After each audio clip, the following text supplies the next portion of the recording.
The cry for help DR.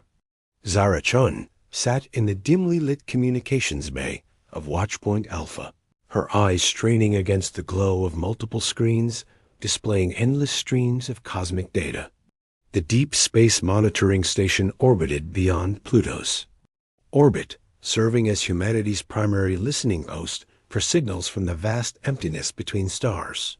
Most nights brought nothing but the usual background, radiation and automated beacons from cargo ships traversing the outer trade routes. Tonight was different. A signal pierced through the cosmic static, like a knife through silk, artificial and unmistakably desperate. Zara's heart raced as she fine-tuned the reception array, her fingers dancing across the control interface with practiced precision. The transmission carried complex mathematical patterns wrapped around what sounded like vocal distress calls, unlike anything in their extensive alien language databases. Commander Tyler Brooks entered the communications bay just as Zara activated the translation protocols. His weathered face, marked by years of military service before joining the Deep Space Monitoring Corps, showed immediate concern as he saw her expression. The former naval officer had learned to read his crew's faces like weather patterns, and Zara's pallor suggested an approaching storm.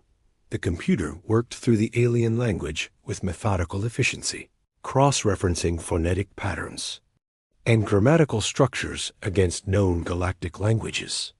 When the first translated words appeared on Zara's screen, she felt ice form in her veins. The message header identified itself as an emergency broadcast from the Zephyrian Federation, a peaceful alliance of worlds that had maintained friendly relations with humanity for over 3 decades. Zara remembered studying Zephyrian culture during her xenolinguistic training. They were herbivorous beings who had evolved on garden worlds with stable climates and abundant resources. Their society had developed around principles of cooperation, artistic expression, and scientific advancement. They had never known war in the way humans understood it, having resolved conflicts through philosophical debate and mutual understanding for millennia. The translated message filled the screens with horrifying clarity. Zephyria Prime, the Federation's capital world, was under attack by the Void Corsairs, a militaristic empire that had been expanding aggressively through the outer spiral arms of the galaxy.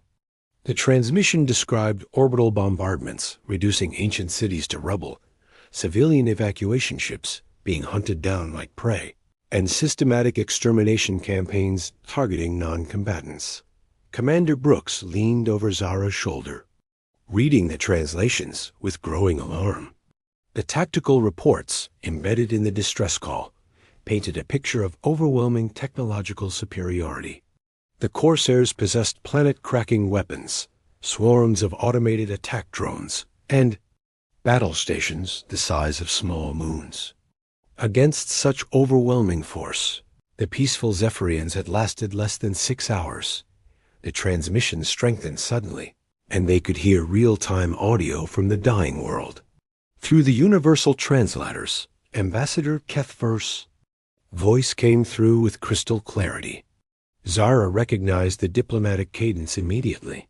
This was the same Zephyrian who had personally delivered medical supplies to human colonies during the Rigel Plague outbreak 15 years earlier, saving over 2 million human lives when their own medical resources had proven inadequate. Ambassador Kethver spoke directly to any humans who might be listening, his normally calm voice breaking with grief and desperation. He described children hiding in underground shelters while Corsair hunting parties systematically cleared entire city districts.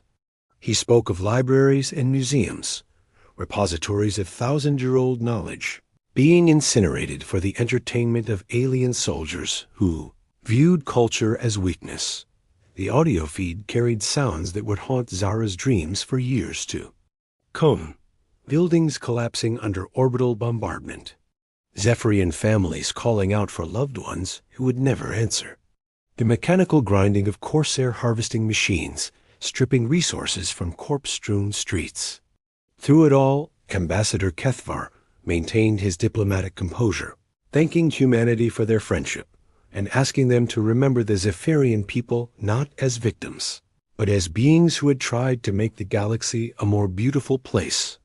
Commander Brooks activated the emergency communication array, preparing to attempt a response. But before he could transmit, the signal underwent a dramatic shift. The distress call was being tracked, its origin traced through hyperspace by Corsair technical specialists. The realization hit both humans simultaneously. By calling for help, the Zephyrians had inadvertently revealed humanity's location to their executioners. The transmission ended with an explosion so massive it overloaded their receivers and left the communication bay in sudden, deafening silence. Zephyria Prime, a world that had existed for billions of years and hosted one of the galaxy's most advanced civilizations, had been reduced to radioactive debris in less than a day. Millions of peaceful beings had been murdered for the crime of existing in territory the Corsairs wanted to claim. Zara stared at the silent screens, tears streaming down her face as the magnitude of the loss settled in. An entire species, countless irreplaceable works of art and literature, scientific discoveries that might have benefited the entire galaxy, all erased in a matter of hours by beings who viewed other sapient life as nothing more than obstacles to expansion. But the nightmare was just beginning. Long-range sensors detected massive energy signatures moving through hyperspace, following the traced distress signal directly toward human space. The Corsair fleet was enormous, larger than anything in human military databases, armed with the same weapons that had just cracked a planet like an egg. A new transmission began broadcasting on all frequencies, this one originating from the approaching Corsair Armada. The voice belonged to War Prime Vex Carr, Supreme Commander of the Void Corsair military machine. His words, translated through universal communication protocols, dripped with contempt for the species that had dared to listen to their victims. Final pleas. War Prime Vex Carr's message was delivered with mechanical precision, describing in clinical detail what his forces had done to the Zephyrians.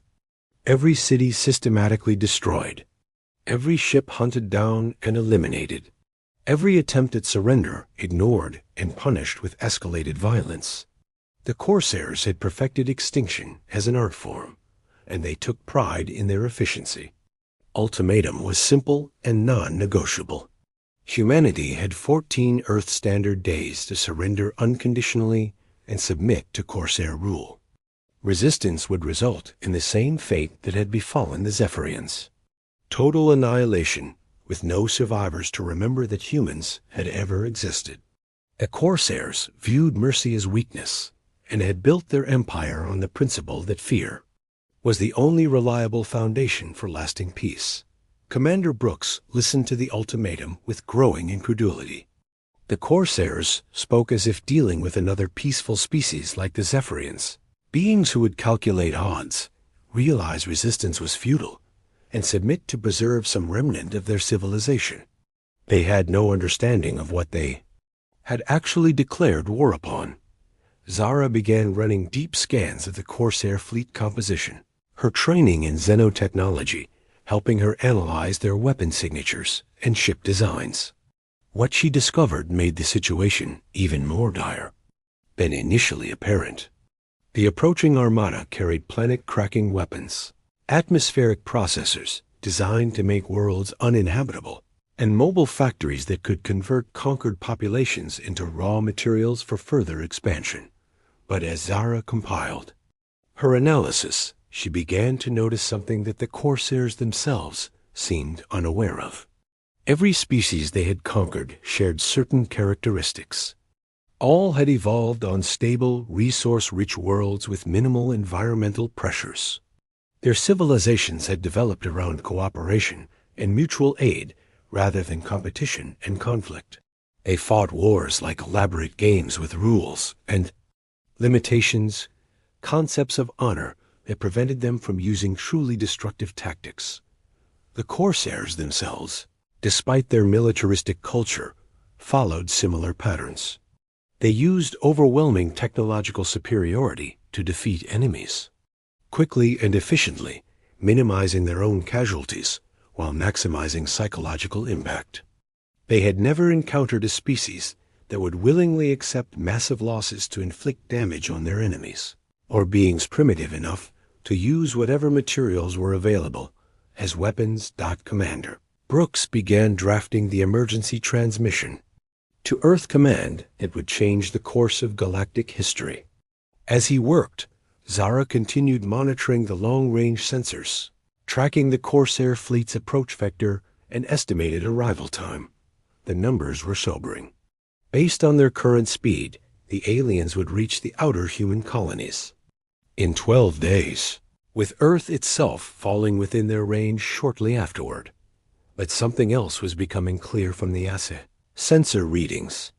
The Corsair fleet was moving in perfect formation, following predictable patterns that suggested they expected no resistance until reaching human space. They were approaching like conquerors, claiming undefended territory, not like warriors preparing for battle against an unknown enemy. Asterisk. The emergency transmission to Earth Command included every detail of the Zephyrian destruction, complete technical analysis of Corsair capabilities, and most importantly, the revelation that humanity faced the same choice that had confronted every other species the Corsairs had encountered: submit to slavery or face complete extinction at the hands of an enemy with vastly superior technology and numbers. What the transmission did not include, because neither Zara nor Commander Brooks yet understood it themselves, was the fundamental difference that would determine the war's outcome. Every other species the Corsairs had conquered came from worlds where evolution had been kind, where survival meant cooperation and intelligence rather than violence and determination. None of them had evolved on a planet that had spent 4 billion years trying to kill everything that lived on its surface. The Corsairs were about to discover what happened when a species that viewed conflict as a natural part of existence decided that surrender was not an option. They had awakened something the galaxy had never seen before: a race of beings whose ancestors had survived ice ages, supervolcanic eruptions, asteroid impacts, and countless other extinction events through sheer stubborn refusal to die. Earth's children were coming, and they were very angry about what had happened to their friends. Asterisk, the Death World awakens. Emergency session of Earth's Unified Defense Council, convened within hours of receiving Commander Brooks' transmission from Watchpoint Alpha. General Sarah Martinez stood before the holographic display showing the approaching Corsair fleet, her weathered features illuminated by the tactical data streaming across multiple screens. As Earth's supreme military commander, she had spent decades preparing for potential alien conflicts, but nothing in their contingency plans had anticipated an enemy of this magnitude. Dr. Elena Vasquez finished her briefing to the assembled military leaders and government officials, her presentation revealing insights that would reshape humanity's understanding of their place in the galaxy. As Earth's leading evolutionary biologist specializing in combat psychology, she had spent years studying why humans seemed uniquely adapted for warfare compared to other known species. The analysis was both terrifying and enlightening. Every species the Corsairs had conquered shared common evolutionary backgrounds. They had developed on stable worlds with predictable climates, abundant resources, and minimal environmental pressures. Their civilizations had grown around principles of cooperation because their planets had never required the ruthless competition that characterized Earth's biosphere. Earth, by contrast, was what xenobiologists termed Death World. For 4 billion years, the planet had subjected its life forms to constant existential challenges. Ice ages that wiped out entire ecosystems, supervolcanic eruptions that blocked sunlight for decades, asteroid impacts that reset evolutionary progress. Species that survived on Earth didn't just adapt to their environment. They evolved to thrive in conditions that would have exterminated gentler life forms. General Martinez studied the psychological profiles Dr. Vasquez had compiled, comparing human responses to existential threats with those of other known sapient species. The differences were stark and uncompromising. When faced with overwhelming odds, most galactic civilizations would calculate probabilities, seek diplomatic solutions, or surrender to preserve some fraction of their population. Humans, however, demonstrated a unique response pattern. They became more dangerous when cornered. Captain Jake Reaper Wilson entered the briefing room as Dr. Vasquez concluded her presentation. The elite pilot and tactical specialist had earned his nickname during the Martian mining wars, where his unconventional strategies had broken corporate blockades that conventional military doctrine said were impregnable. His scarred face and augmented left eye marked him as a veteran of conflicts that had shaped humanity's approach to asymmetric warfare. The strategic situation was bleak by any objective measure. The Corsair fleet outnumbered human forces by approximately 15 to 1. Their technology was centuries more advanced. Their weapons could crack planets, while humanity's most powerful ships carried conventional nuclear arsenals. The enemy had perfected interstellar warfare over millennia, while humans had never fought a conflict beyond their own solar system. But Captain Wilson's tactical analysis revealed factors that the Corsairs had not considered in their strategic planning. Every species they had conquered had fought according to established military doctrine, following rules of engagement that prioritized minimizing civilian casualties and preserving infrastructure. They surrendered when defeat became mathematically inevitable, viewing survival of their civilization as more important than victory in individual battles. Humans, however, had developed military traditions based on total war concepts that other galactic species found incomprehensible. They would sacrifice entire populations to deny resources to enemies. They would destroy their own infrastructure rather than allow it to be captured. They would continue fighting long past the point where victory seemed impossible, inflicting maximum damage on their enemies, regardless of the cost to themselves. The first test of these opposing philosophies came when Corsair advance forces struck the mining colony of Titan's Edge, a remote outpost with minimal military defenses that seemed like an ideal target for demonstrating their overwhelming superiority. War Prime Vexcar had chosen the colony specifically because its destruction would terrorize other human settlements into submission without requiring significant resources. The initial assault proceeded exactly as Corsair doctrine predicted. Orbital bombardment eliminated the colony's defensive installations within minutes. Landing forces deployed to secure the remaining infrastructure and process the surviving population for transportation to slave labor facilities. The operation should have concluded within hours with minimal Corsair casualties. Instead, the aliens encountered something their military manuals had never prepared them to face. The human colonists didn't surrender when their defenses fell.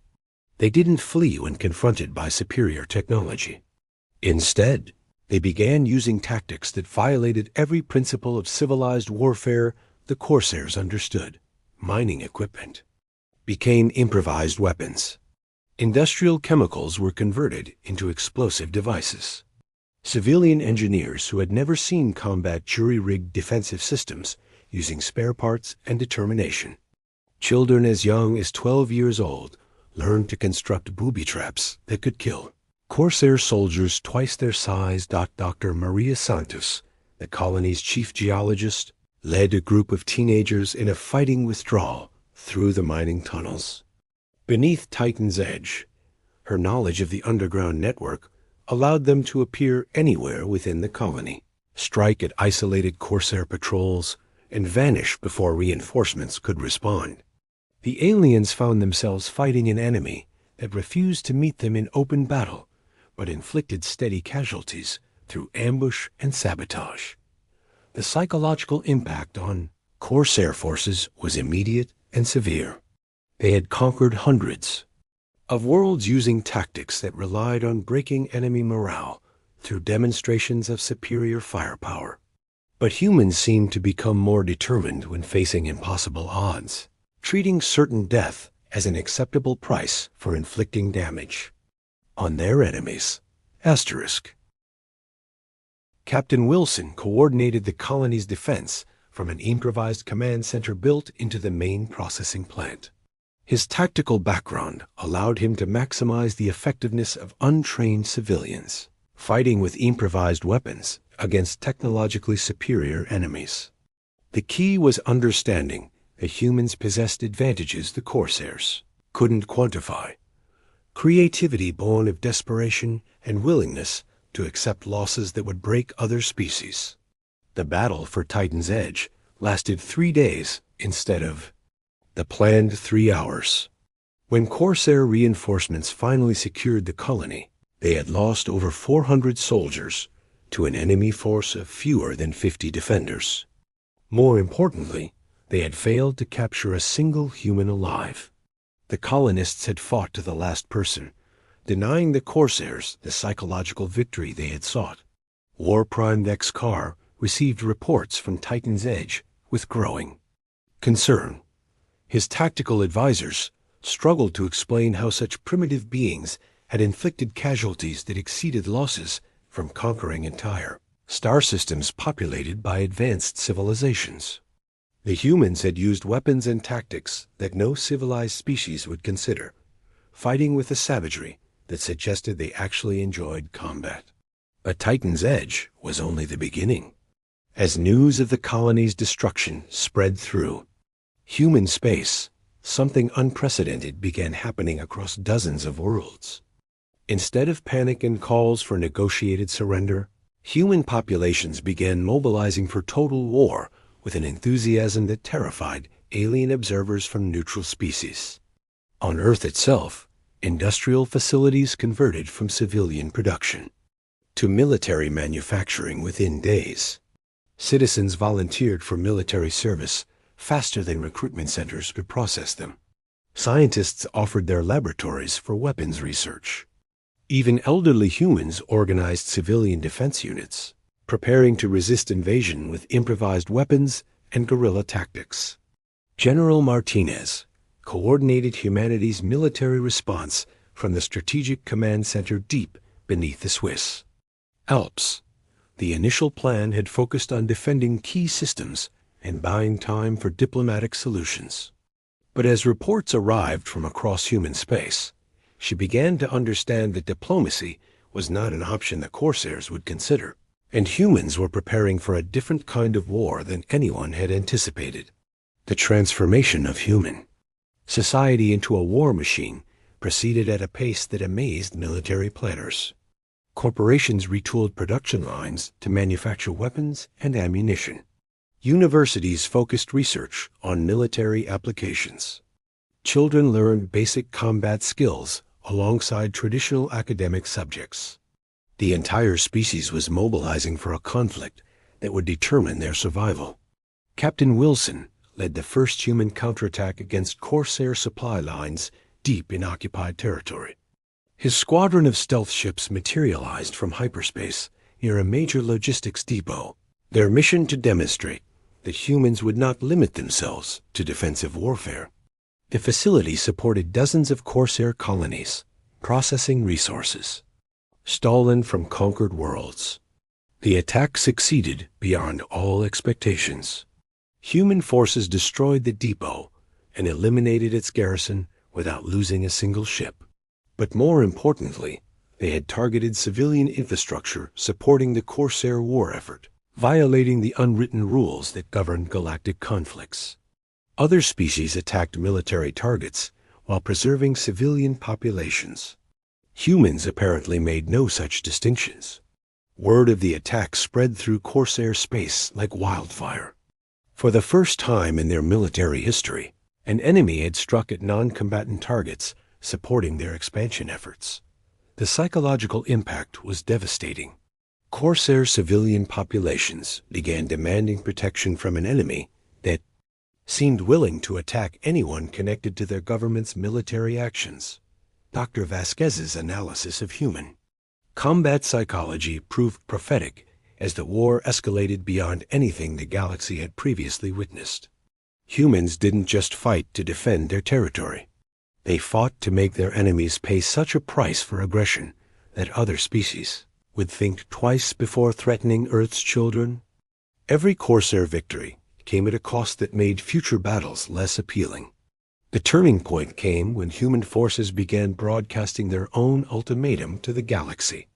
The message was simple and uncompromising.